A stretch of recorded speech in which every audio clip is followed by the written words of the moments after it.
He threw the divorce papers onto the marble countertop, the sound echoing like a gunshot through their silent, multi-million-dollar mansion. Julian looked down at his wife, sneering at her swollen belly and the simple cotton dress she wore. "I need a queen, Emma," he scoffed, checking his diamond Rolex. "I need a partner who shines on the red carpet, not a glorified maid who smells like baby powder and formula." Julian thought he was discarding a burden. He thought he was trading up for Hollywood royalty. But he didn't know the woman he was kicking out into the rain wasn't just a broke housewife. She was the estranged sole heiress to the sterling steel empire, a dynasty whose net worth made his tech millions look like pocket change. And when she returns, she isn't coming back for alimony. She's coming to buy his entire world and burn it down. The rain in Seattle always felt personal, but tonight it felt like a warning. Inside the sprawling glass and steel estate of Julian Vance, CEO of Vance Tech, the air was suffocatingly dry. Emma adjusted the hem of her oversized sweater, her hand resting instinctively on her 7-month baby bump. She had spent the afternoon painting the nursery, a soft, calming shade of sage green, imagining the life that was about to fill these cold, empty halls. She hummed a lullaby, trying to ignore the gnawing anxiety in her chest. Julian had been distant for months, late nights at the office, whispered phone calls, the scent of expensive perfume that definitely wasn't hers, clinging to his blazers. She heard the front door slam. The heavy thud of Italian leather shoes on the hardwood floor signaled his arrival. "Julian," Emma called out, her voice hopeful.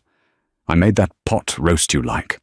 It's been keeping warm in the—" "Don't bother." Julian's voice was sharp, slicing through the warmth she tried to create. He walked into the kitchen, not even glancing at her. He went straight to the liquor cabinet and poured himself a neat scotch. He looked impeccable as always. A custom-tailored navy suit, hair perfectly coiffed, the very image of the tech visionary of the year that Forbes had labeled him just last week. But his eyes were cold. "We need to talk," he said, finally turning to face her. He didn't offer a hug. He didn't ask about the baby. Emma felt a chill run down her spine. "Is everything okay with the company? Did the merger with Oak Haven fall through?" Julian let out a dry, humorless laugh. "The company is fine, Emma. The company is soaring. That's the point. I'm soaring. And you—" He gestured vaguely at her, his lip curling in distaste. "You are an anchor." Emma blinked, confused. "An anchor?" "Julian, I've supported you since you were coding in a garage. I managed the books when we couldn't afford an accountant. "That was then," he interrupted, slamming his glass down. "This is now. I'm a public figure, Emma. I have galas to attend, investors to charm, magazine covers to shoot, and look at you." He walked over, circling her like a shark. "You wear clothes from Target. You refuse to hire a stylist. You'd rather stay home and knit than network with the elite. You're embarrassing me." Emma's breath hitched. "I'm pregnant, Julian. I'm carrying our son." "And that's another thing," Julian sighed, pulling a thick envelope from his inner jacket pocket. He tossed it onto the kitchen island. "I'm not ready for the domestic life. Diapers, crying, spit up. It's not part of the brand." Emma stared at the envelope. "What is this?" "Divorce papers," Julian said casually, as if ordering a coffee. "My lawyers drew them up this morning. It's a generous settlement, enough to get you a nice little apartment in the suburbs. Somewhere quiet, far away from my life." The room spun. Emma gripped the counter to steady herself. "You're leaving me? Now? Because I'm not flashy enough?" "It's not just that," Julian smirked, checking his phone as it buzzed. A photo flashed on the screen, a woman with platinum blonde hair and striking red lips. Emma recognized her instantly. It was Serafina Cross, the A-list actress who had been collaborating with Vanstech on a new media campaign. "Serafina understands the world I live in," Julian said, seeing Emma's gaze on the phone. "She's power. She's beauty. When I walk into a room with her, stock prices rise. When I walk in with you, people ask if you're my assistant." "She's an actress, Julian," Emma whispered, tears welling in her eyes. "She's playing a role. I loved you when you had nothing." "And that's why you have to go," Julian said, his voice dropping to a cruel whisper. "You remind me of the time when I was nothing. I don't want to remember that version of myself." He checked his watch. "I have a flight to Paris in 3 hours. Serafina is waiting in the car. I want you out by the time I get back next week. The movers will come on Monday for the furniture. Take only your personal effects." "You can't do this," Emma said, her voice shaking but gaining a sudden steel-like edge. "You can't just throw me out. This is my home, too." "Read the prenup, sweetheart," Julian laughed. "The house is in my name. The accounts are in my name. You have nothing. You are nothing without me." Emma looked at the man she had dedicated the last 5 years of her life to. The love she held for him didn't shatter. It evaporated, replaced by a cold, hard clarity. She straightened her back, wincing slightly as the baby kicked. "Julian," she said, her voice surprisingly steady. "You think you know who I am? You think I'm just Emma, the orphan girl from the library who got lucky marrying a tech genius?" "That's exactly who you are," he sneered. "You're wrong," she said softly. "I never told you about my family because I wanted to be loved for me, not my name. I wanted to build a life based on trust, not transactions. But if you sign those papers, if you walk out that door for that woman, you will lose more than just a wife." Julian rolled his eyes, grabbing his suitcase. "Oh, please, what are you going to do? Tell on me to the library board? Spare me the drama, Emma. Sign the papers, take the check, and disappear. It's the best deal you're going to get." He walked to the door, pausing only to look back one last time. "Don't be here when I get back. The locks will be changed." The heavy oak door slammed shut, leaving Emma alone in the silence of the mansion. The rain battered against the floor-to-ceiling windows. For a long moment, she stood frozen. Then, she reached for the envelope. She didn't open it. Instead, she walked over to the landline phone, the secure line Julian kept for business emergencies. She dialed a number she hadn't called in 7 years, a number memorized in her childhood. It rang once, twice. Then, a deep, gravelly voice answered. "Sterling residence. Who is calling at this hour?" Emma took a deep breath, her hand trembling as she touched her necklace, a small, hidden locket containing a crest of a lion holding a steel beam. "Hello, Alfred," she said, her voice breaking. "It's Emma.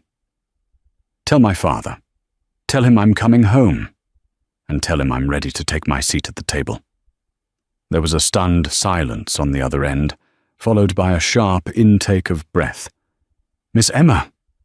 "My God. Mr. Sterling has been waiting for this call for 2,000 days. I will wake him immediately." Emma hung up the phone. She looked around the cold, modern kitchen one last time. Julian wanted a queen. He wanted someone who could move markets and destroy competitors. He was about to get exactly what he asked for. She walked upstairs, not to pack everything, but to pack only the clothes she had bought with her own money before the marriage. She left the diamond earrings. She left the designer bags he had bought her as apology gifts for missed anniversaries. She grabbed a simple duffel bag. As she zipped it up, she caught her reflection in the mirror. The crying, broken housewife was gone. In her place was the daughter of Augustus Sterling, the man known on Wall Street as the Iron King. Emma Sterling was back, and Vance Tech was about to learn that steel is much harder than silicon. The rain had turned into a torrential downpour by the time Emma stepped out of the Vance estate. She stood at the edge of the sprawling driveway, the hood of her raincoat pulled low, shielding her face from the biting wind. Behind her, the smart home lights of the house she had helped build flickered on, a cold, automated reminder of the life she was leaving behind. She didn't call an Uber. She didn't call a taxi. 10 minutes after she had hung up the phone with Alfred, a convoy of 3 matte black SUVs, led by a vintage, pristine Rolls-Royce Phantom 6S, swept around the corner. The vehicles moved with a predatory grace, their headlights cutting through the storm. The convoy screeched to a halt in front of her. The rear door of the Rolls-Royce flew open, and an elderly man in an impeccable tuxedo stepped out, holding a massive black umbrella. It was Alfred, the man who had taught her to ride a bike before she could even walk. His face, usually composed, was etched with worry. "Miss Emma," he breathed, tilting the umbrella to shield her. He looked at the duffel bag in her hand, then at the dark house behind her. His eyes narrowed. "Shall I have the security team dismantle the structure, brick by brick?" Emma managed a weak, watery smile. "No, Alfred. Not yet. Just take me home." She slid into the back of the Rolls-Royce. The interior smelled of aged mahogany and her father's cigar smoke, a scent she hadn't realized she missed until this very moment. It smelled like safety. The drive to the Sterling estate took 45 minutes, winding away from the tech-bro suburbs of Seattle and up into the secluded, mist-covered hills where the old money lived, the kind of money that didn't shout on Instagram but whispered in legislative halls. They arrived at the iron gates of Highgarden, the Sterling ancestral home. The gates, forged from the very steel that had built the family empire, swung open.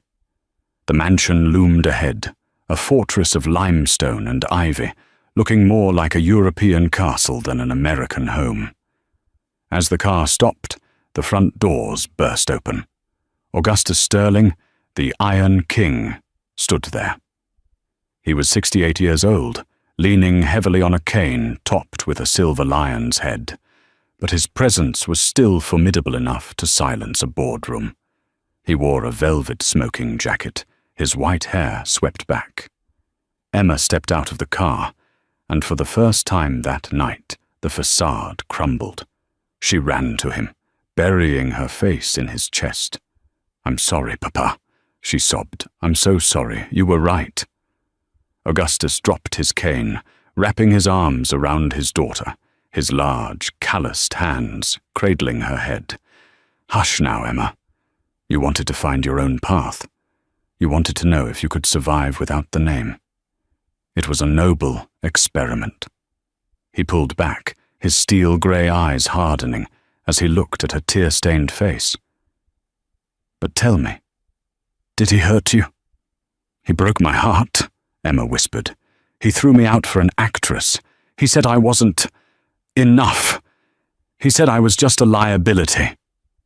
Augustus's face darkened, a storm brewing in his eyes that was far more terrifying than the one outside. "He called a Sterling a liability?" He let out a low, menacing chuckle. "The boy plays with motherboards. He has no idea he just declared war on the industry that builds his servers." He ushered her inside. The foyer was grand, filled with Renaissance art and marble statues. Staff members, maids, chefs, guards, lined the hallway, heads bowed in respect. They hadn't seen the heiress in 7 years, yet not a single one dared to whisper. "Prepare the East Wing," Augustus barked at the head housekeeper, "and get Dr. Thorne here immediately to check the baby. I want nutritional plans, stress management, and a new wardrobe ordered by morning." They sat in the library, a room lined with first edition books and lit by a roaring fireplace. Emma sat on the leather Chesterfield, sipping a cup of hot tea while Augustus poured himself a brandy. "I signed a prenup, Papa," Emma said, staring at the fire. "I left with nothing.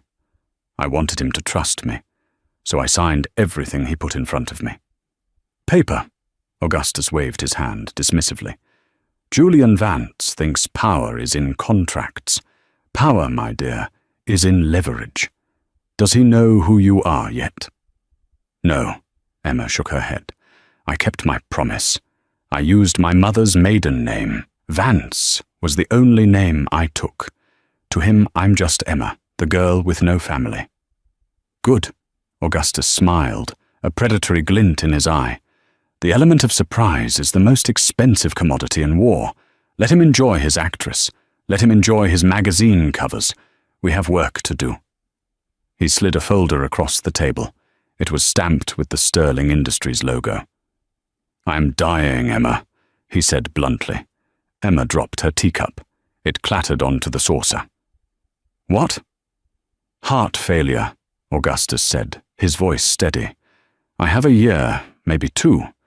I've been holding on, waiting for you to come back. The board is circling like vultures. They want to sell the company to a Chinese conglomerate. They think the line ends with me." He leaned forward, gripping her hand. "I don't just want you to get revenge on your husband, Emma. I want you to take the throne. I want you to run Sterling Steel. You have the mind for it. You always did, before you decided to play house." Emma looked down at her pregnant belly. "I'm about to have a baby, Papa. I'm a single mother. You are a Sterling," Augustus interrupted. "We are forged in fire. This pain you feel, use it. Let it harden you. You want to cry? Cry tonight. But tomorrow morning, Emma Vance dies, and Emma Sterling is reborn." Emma looked into the fire. She saw Julian's sneering face. She saw Serafina's perfect smile. Then she felt the baby kick, a strong, defiant thump. She wiped her eyes. The tears stopped. "Okay," she said, her voice dropping an octave, sounding eerily like her father's. "Teach me everything I missed." The next 3 months were a blur of grueling transformation.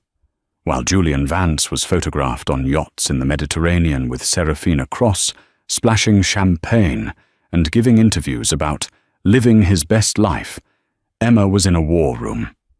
She didn't just rest. She studied. Her days started at 5 a.m. While the morning sun hit the misty hills, she was reviewing global steel markets, supply chain logistics, and corporate law. Augustus sat with her, explaining the intricacies of the empire, the mines in Africa, the shipping lines in the Pacific, the refineries in Pennsylvania.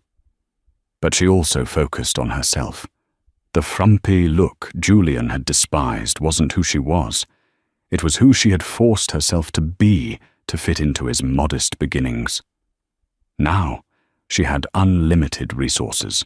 A team of nutritionists and trainers, specializing in pregnancy, ensured she was the healthiest she had ever been. Her skin glowed.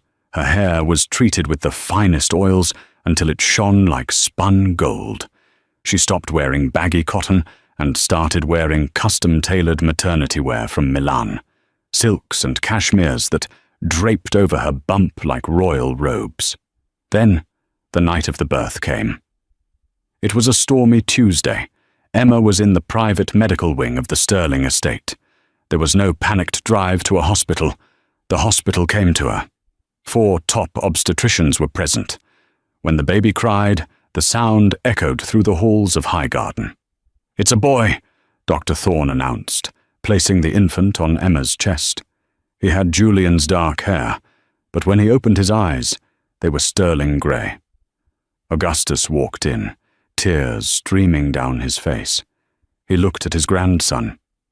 "He needs a name, Emma." Emma looked down at the child. He was the reason she hadn't crumbled. He was her strength. "Leo," she whispered. "His name is Leo Augustus Sterling." "The Lion!" Augustus nodded approvingly. "Perfect." 2 weeks after Leo was born, Emma walked into the main boardroom of Sterling Industries. She wore a crisp white power suit by Alexander McQueen, tailored to fit her post-pregnancy body, which was still healing. But she carried herself with a regality that made her seem 7 feet tall. Her hair was cut into a sharp, chic bob that framed her face. She wore no jewelry except for a single piece, the Sterling signet ring on her pinky finger. The boardroom was full of old men in grey suits, the board of directors who had been planning to oust her father. They fell silent as she entered. "Gentlemen," Augustus said from the head of the table, "I'd like to introduce you to the new acting CEO of Sterling Industries. My daughter, Emma." A murmur of dissent rippled through the room. Augustus, with all due respect, one board member, a man named Mr. Henderson, scoffed. She's a mother. She has no experience. This is a steel company, not a daycare." Emma didn't wait for her father to defend her. She walked to the head of the table, placing a thick stack of documents in front of Henderson. "Mr. Henderson," she said, her voice cool and smooth like polished chrome. "I've spent the last 6 weeks auditing the books you thought my father was too sick to check. I found the kickbacks you've been taking from the shipping contractors in limitless shell companies in the Caymans." The room went deathly silent. Henderson's face turned pale. "You have 2 options," Emma continued, leaning in. "You can resign immediately and keep your pension, or I can hand this file to the SEC and the FBI within the hour." Henderson stared at her. He looked at Augustus, who was grinning like a shark. Henderson stood up, packed his briefcase, and walked out without a word. Emma sat down in the CEO's chair. She looked around the table. "Anyone else have concerns about my qualifications?" No one moved. "Good," Emma said, opening her laptop. "Now let's talk about our new acquisition strategy. I want to discuss the rare earth metal supply chain for the tech industry." One of the directors cleared his throat. "The tech industry? We supply construction and automotive. Why tech?" Emma projected a graph onto the screen behind her. It showed the stock price of Vance Tech. It was at an all-time high.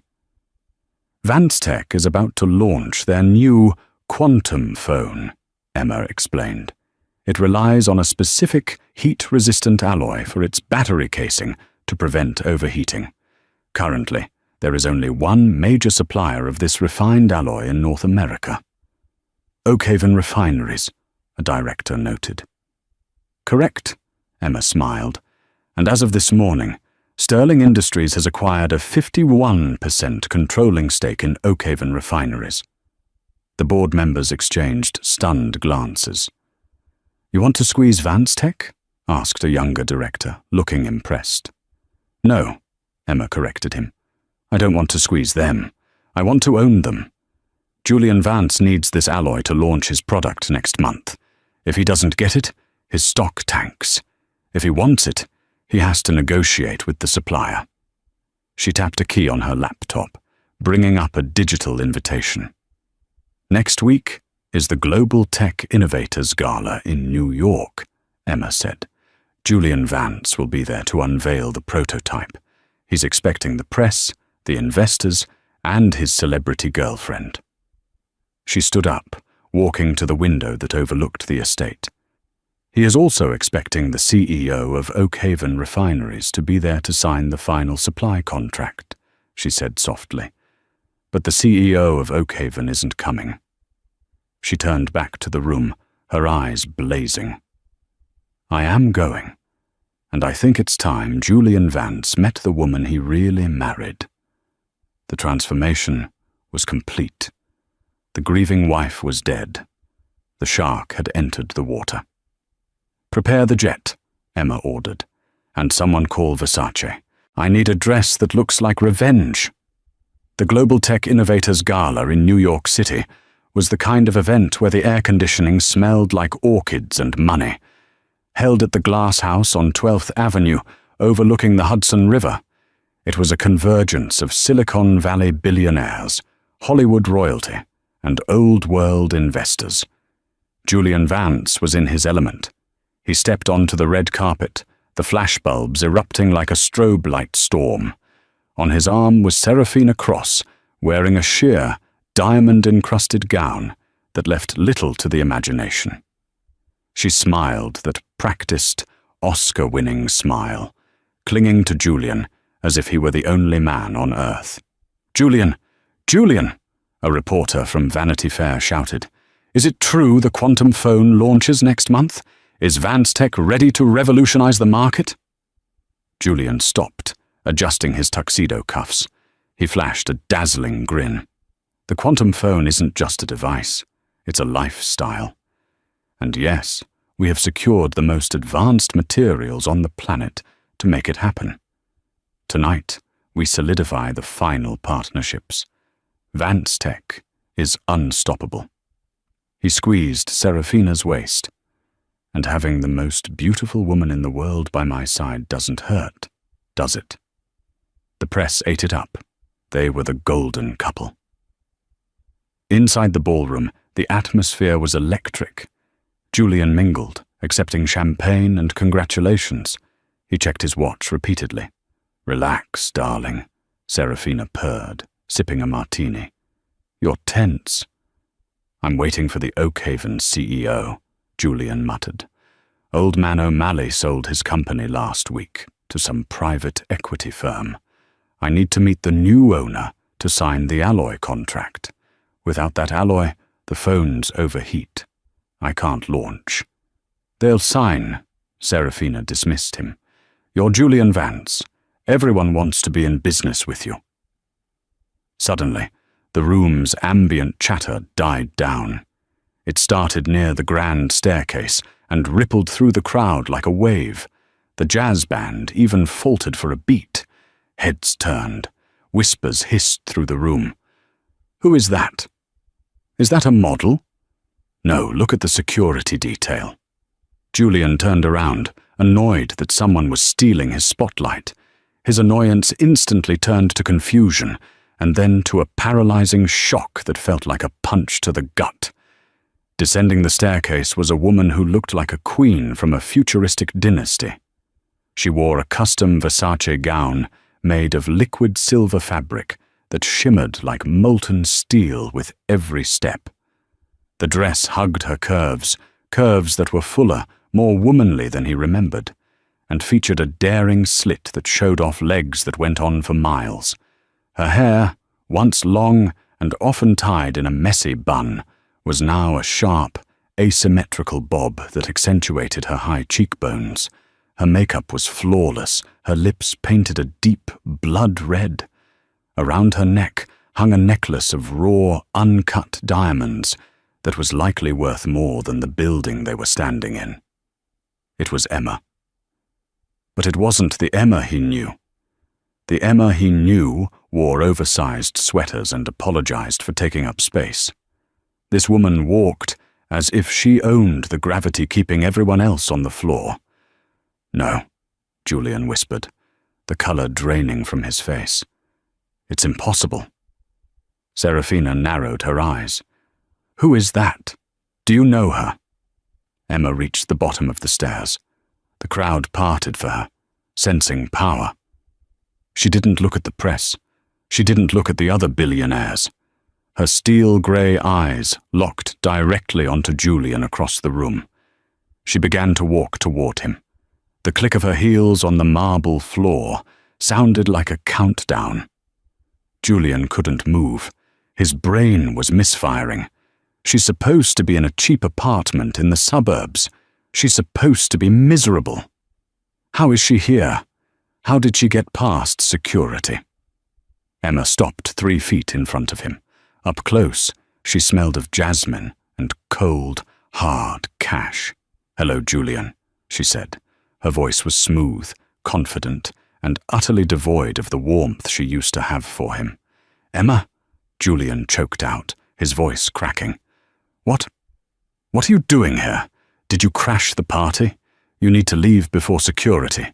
I was invited, Emma said, a small, dangerous smile playing on her lips. Invited?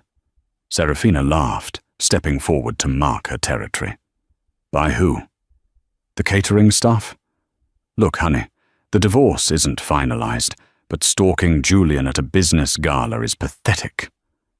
Emma slowly shifted her gaze to Serafina. She didn't look angry. She looked bored. And you must be the actress. I've seen your movies. You're much shorter in person. Serafina gasped, her mouth dropping open.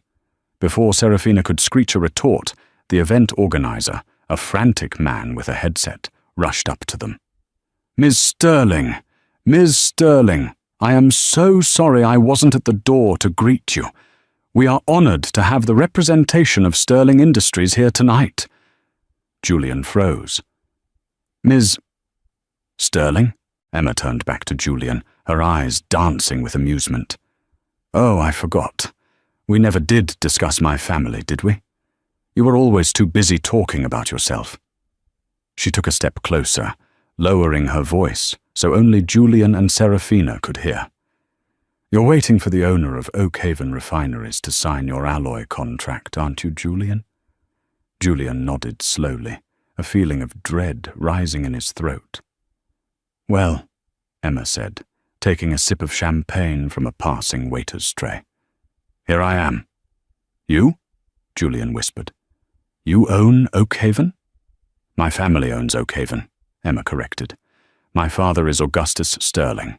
I am the sole heiress to the Sterling Steel Empire, and as of last week, I am the acting CEO.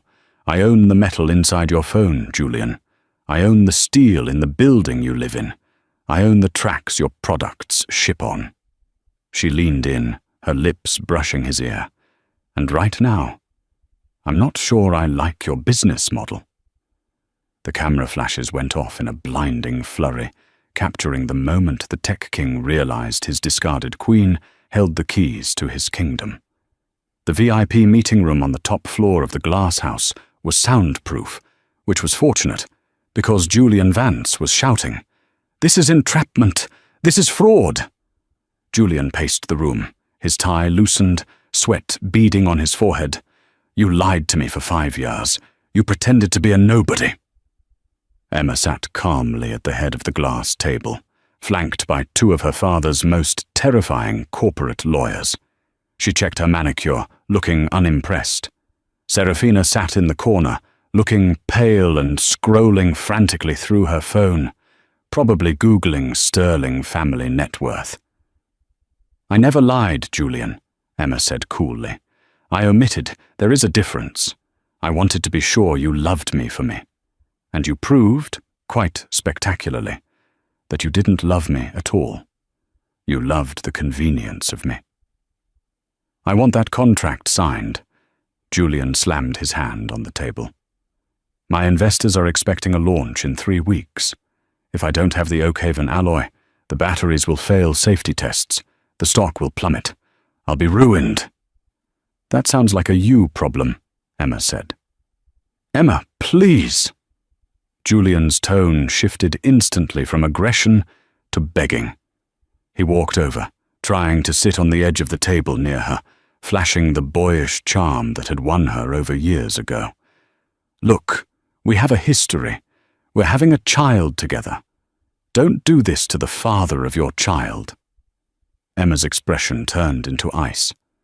Do not speak about my son. Son? Julian's eyes widened. It's a boy? You had the baby? His name is Leo, Emma said, her voice sharp as a razor. He is 2 weeks old. He has my eyes and your chin, and he will never know you as anything other than a cautionary tale, unless I decide otherwise. I have rights, Julian sputtered. You signed away your rights in the divorce papers you rushed me to sign, Emma reminded him. Clause 14b. Full physical and legal custody to the mother in exchange for a lump sum settlement. You didn't want the burden of domestic life, remember? You wanted to be a brand. Julian slumped into a chair. He looked defeated. He looked at Serafina for support, but she was busy texting her agent, likely looking for a way out of this sinking ship. "What do you want?" Julian asked quietly. "How much? Double the market rate for the alloy?" Emma opened the leather folder in front of her. "I don't want money, Julian. I have more money than you could spend in 10 lifetimes." She slid a contract across the table. "This is the new supply agreement." Julian grabbed it, reading furiously. His eyes bulged. This is insanity. You want 40% equity in Vanstech, and a seat on the board, and a public admission of managerial incompetence regarding the initial supply chain setup? Take it or leave it, Emma shrugged. If you don't sign, I cut the supply tomorrow. You miss your launch window. Apple and Samsung eat your market share. Vanstech stock drops to penny stock levels. You lose everything. You can't do this, Julian whispered. I built this company. And you built it on the back of a woman you threw away, Emma replied. Consider this the alimony you tried to avoid paying. Julian looked at the pen. He looked at Serafina. Baby, you can't sign that, Serafina piped up, finally looking up from her phone. If you give up 40%, you're not the majority shareholder anymore. You won't be a billionaire. I can't be with a millionaire. The room went silent. Julian turned to Serafina, betrayal written all over his face. Excuse me? Well, look at the optics, Julian. Serafina stood up, grabbing her clutch. I have a brand to protect too. If you're going to be working for your ex-wife, it makes me look weak. I'm sorry. I think we need some space. She walked out of the room without looking back. The door clicked shut. Julian was alone. His trophy girlfriend was gone. His empire was being held hostage, and the woman he had called an anchor was now the captain of the ship. He looked at Emma. For the first time in years, he looked at her with respect and fear. If I sign this, Julian said hoarsely, can I see him? Can I see Leo? Emma softened, just a fraction. It was the only crack in her armor. She was a mother first, a CEO second. Sign the papers, Julian. Save your company. Then, if you can prove you've grown up, if you can prove you're not the narcissist who left his pregnant wife in the rain, maybe we can discuss visitation. Supervised. Julian picked up the pen. His hand trembled. He looked at the document that would turn him from the king of tech into a vassal of the Sterling Empire. He signed. Emma took the paper, checked the signature, and stood up. Pleasure doing business with you, Mr. Vance, she said. She turned to leave, her silver dress swishing around her. At the door, she paused. Oh, and Julian? He looked up, broken. The movers are coming to your house on Monday, she said, echoing his words from months ago. But not for my furniture. I just bought the mortgage note on your estate from the bank. It's sterling property now. I think I'm going to turn it into a nursery.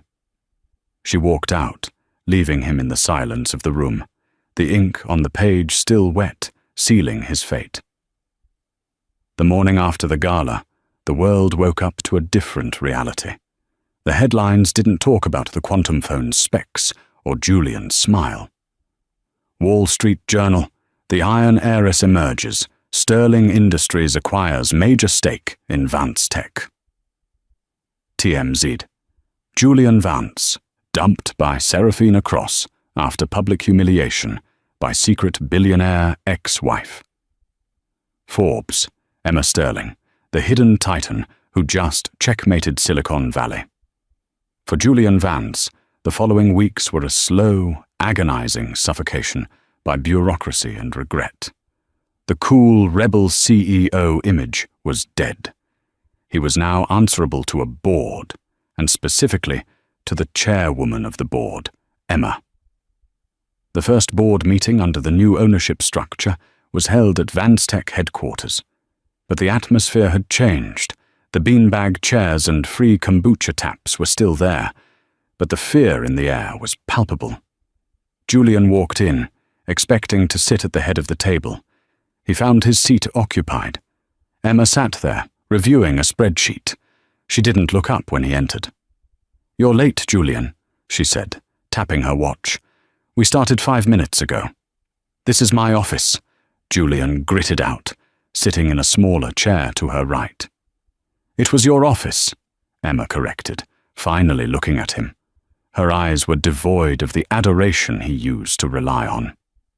"Now, it's a subsidiary asset of Sterling Industries.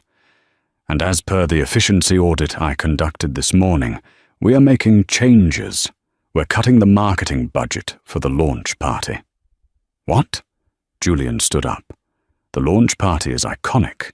We have DJs, models, fireworks." "It's wasteful," Emma said flatly. "The product works because of my alloy, not because of your fireworks. We are reallocating those funds to R&D and employee severance packages for the creative consultants you hired, including Miss Cross's agency." Julian slumped back. "You fired Serafina's agency?" "Conflict of interest," Emma smiled, a cold, sharp expression. "Besides, I heard she's busy. Paparazzi caught her on a yacht with that oil tycoon from Texas yesterday. She moved on quickly, didn't she?" The dig hit its mark. Julian looked away, stinging. He had blown up his marriage for a woman who viewed him as a stepping stone, while the woman he discarded was currently dismantling his ego piece by piece. But the hardest blow wasn't financial. It came 2 weeks later. It was a Sunday. Under the terms of the new probationary visitation agreement Emma had drafted, Julian was allowed 1 hour with his son, Leo, at the Sterling estate.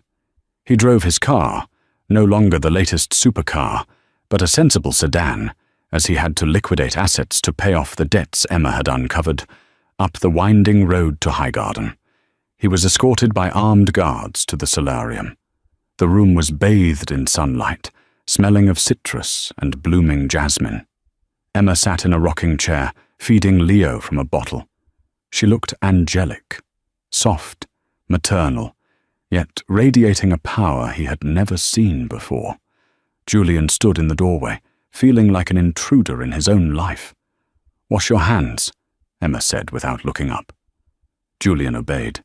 He walked over and looked down at the baby. Leo was awake, his grey eyes wide and curious. "Can I hold him?" Julian asked, his voice trembling. Emma hesitated. She looked at Julian, really looked at him. She saw the dark circles under his eyes, the grey hairs appearing at his temples, the slump in his shoulders. The arrogance was gone, replaced by a deep, hollow loneliness. "Support his head," she said softly, passing the bundle over. Julian held his son. The baby was warm, heavy, and smelled of milk and innocence. A wave of emotion crashed over Julian so hard he almost buckled. This was what he had called a burden. This perfect, tiny life. "He's beautiful," Julian whispered, tears dripping onto the swaddle. "Emma, I made a mistake, a terrible mistake." He looked at her, pleading. "I don't care about the company. I don't care about the money anymore. Is there any chance we can try again? I'll be better, I swear." Emma stood up. She walked to the window, looking out over the vast estate her father had built, the empire she now ruled. "Julian," she said, her back to him. "You mourned the loss of your stock price more than you mourned the loss of our marriage. You only want me back now because I'm winning. You only want this life because it looks expensive." She turned around, her face sad but resolute. "I forgive you, Julian. For my own peace, I forgive you. But I will never trust you again. You are Leo's father, and you will always have a place in his life if you stay clean and honest. But you and I? That book closed the night you left me in the rain." She took the baby back, rocking him gently. "Your hour is up," she said. Julian walked out of the estate, past the guards, past the fountains. He got into his car and wept. He had realized too late that he had traded a diamond for a piece of glass, and no amount of tech money could buy back the family he destroyed. 18 months had passed since the night of the gala. To the outside world, the merger of Vance Tech into the Sterling Industries portfolio was just another business headline, a blip on the NASDAQ ticker. But inside the glass walls of the newly christened Vance Sterling Innovation Hub, the atmosphere had shifted tectonically. Emma Sterling sat in her father's office at Highgarden, though it was now undeniably hers. The dark, heavy velvet curtains Augustus preferred had been replaced with sheer linen, letting the pale autumn light flood the room. The smell of stale cigar smoke was gone, replaced by the scent of fresh espresso and the faint, sweet aroma of baby powder. She was reviewing the quarterly projections for the new Quantum S phone. Sales were up 200%. The device, encased in sterling patented alloy, was a marvel of engineering. It was durable, sleek, and efficient. It was everything Julian had promised the world, but it was Emma who had delivered it. Her intercom buzzed, shattering the quiet. "Ms. Sterling, the car is ready for the cemetery, and Mr. Vance is online too, regarding the cooling system prototypes." Emma sighed, rubbing her temples. "Tell Mr. Vance to rerun the thermal stress tests. If it fails above 40 degrees Celsius, he knows the protocol. Scrap it and start over. I don't pay him to ask me for permission to do his job." "Yes, ma'am?"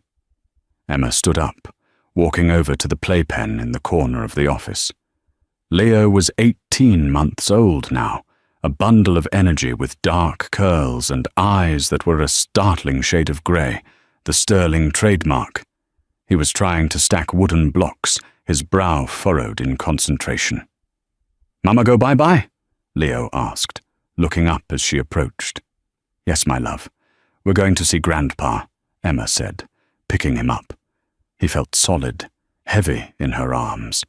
He was the anchor that kept her grounded when the corporate currents tried to sweep her away. The drive to the Sterling family cemetery was silent.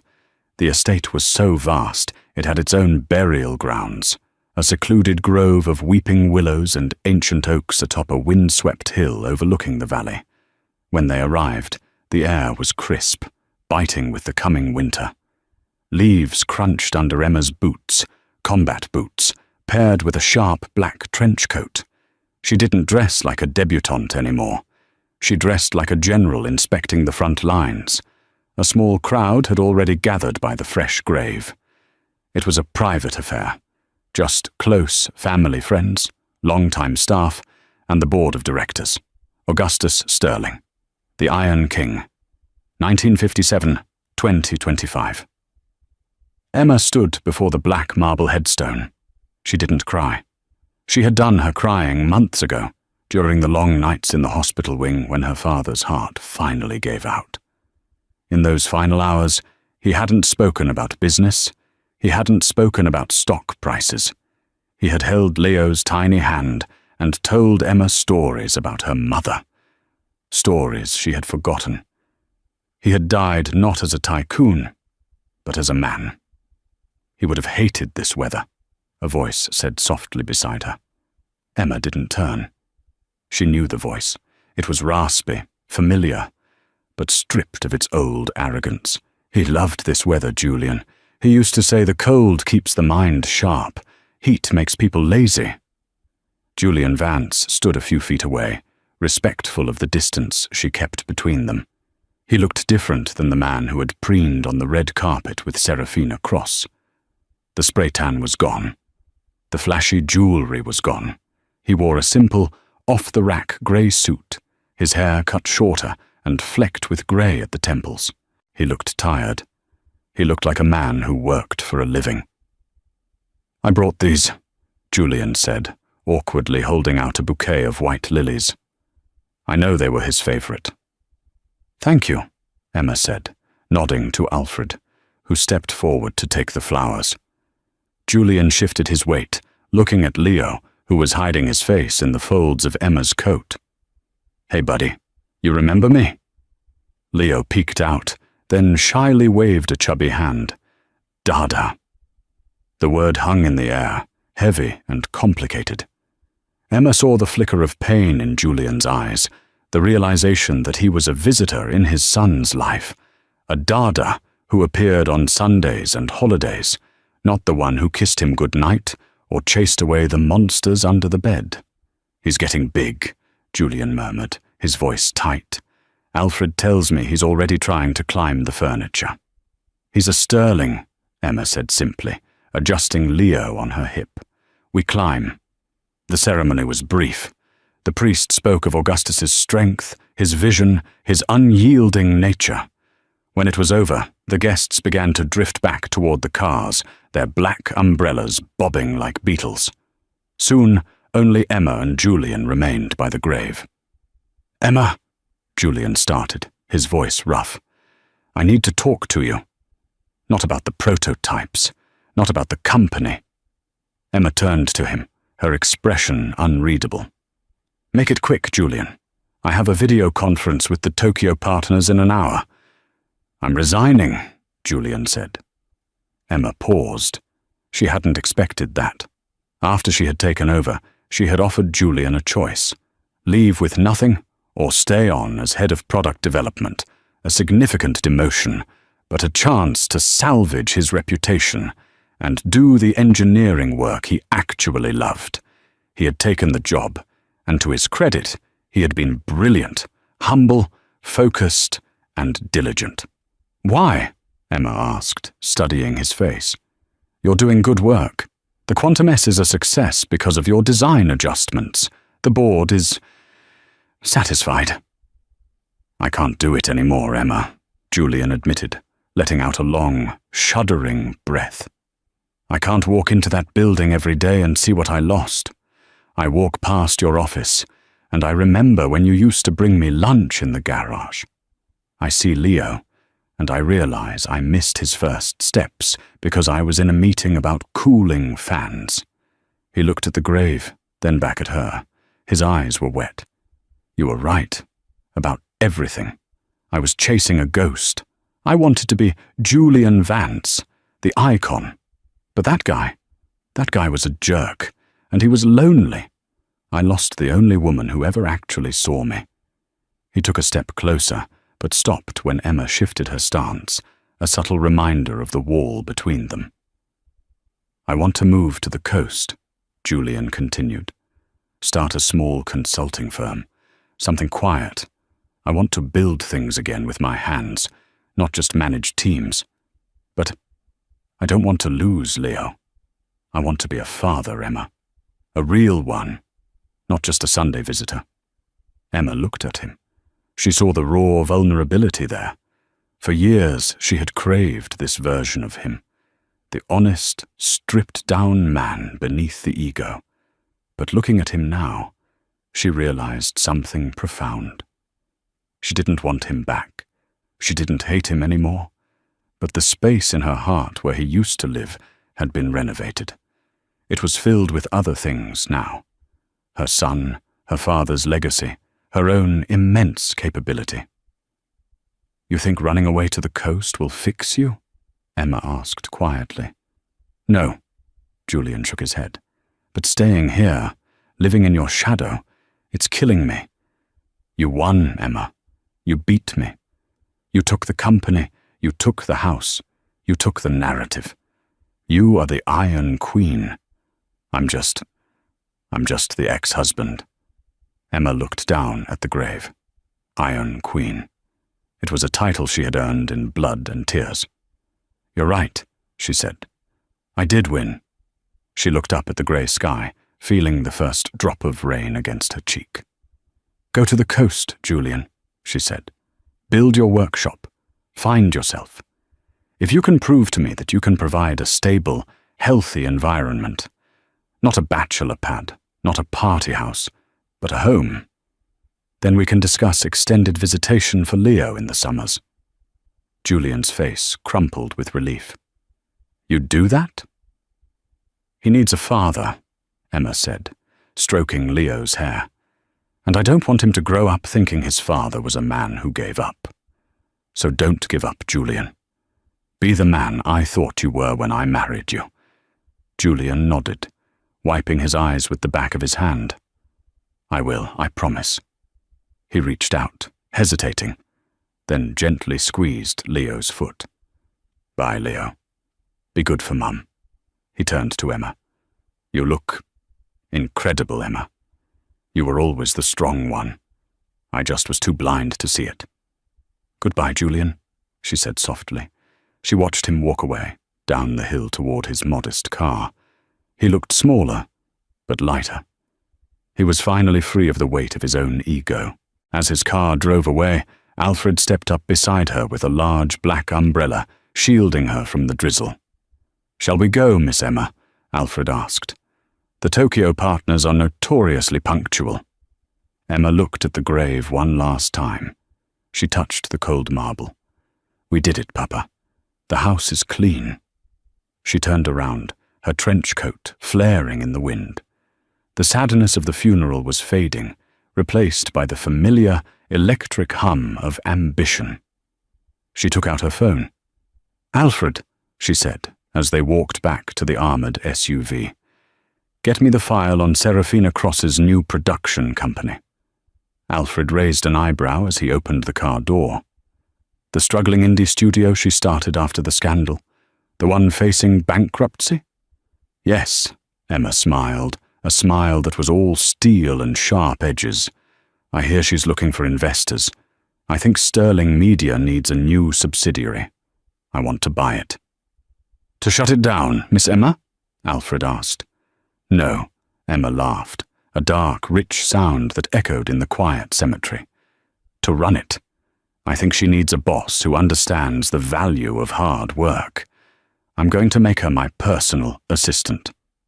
She buckled Leo into his car seat. He giggled, unaware that his mother was about to conquer yet another industry. Emma sat back as the car began to move, the engine purring like a lion. She looked out the window at the world passing by, a world she now controlled. She wasn't just a survivor of a bad marriage. She wasn't just an heiress. She was the architect of her own destiny. Julian had wanted a queen. He had wanted a partner who shined. Well, he had gotten one. She checked her reflection in the rearview mirror. The eyes staring back were dry, clear, and dangerous. Let's go to work, Emma whispered. The convoy sped up, disappearing into the mist, leaving the past buried in the ground where it belonged. The reign of Emma Sterling had only just begun. And that is the story of how a disregarded housewife turned the tables on the billionaire who underestimated her. It's a powerful reminder that you should never mistake silence for weakness, and you never truly know who someone is until you push them too far. Julian Vance chased the glitter of Hollywood and lost the gold of a true partner. If you enjoyed this story of massive revenge, corporate takeovers, and sweet justice, please hit that like button. It really helps the channel grow. What would you have done if you were Emma? Would you have forgiven Julian, or would you have destroyed him completely? Let me know in the comments below. Don't forget to subscribe and turn on the notification bell so you never miss a new story. I post brand new drama series every week. Thanks for listening, and I'll see you in the next video.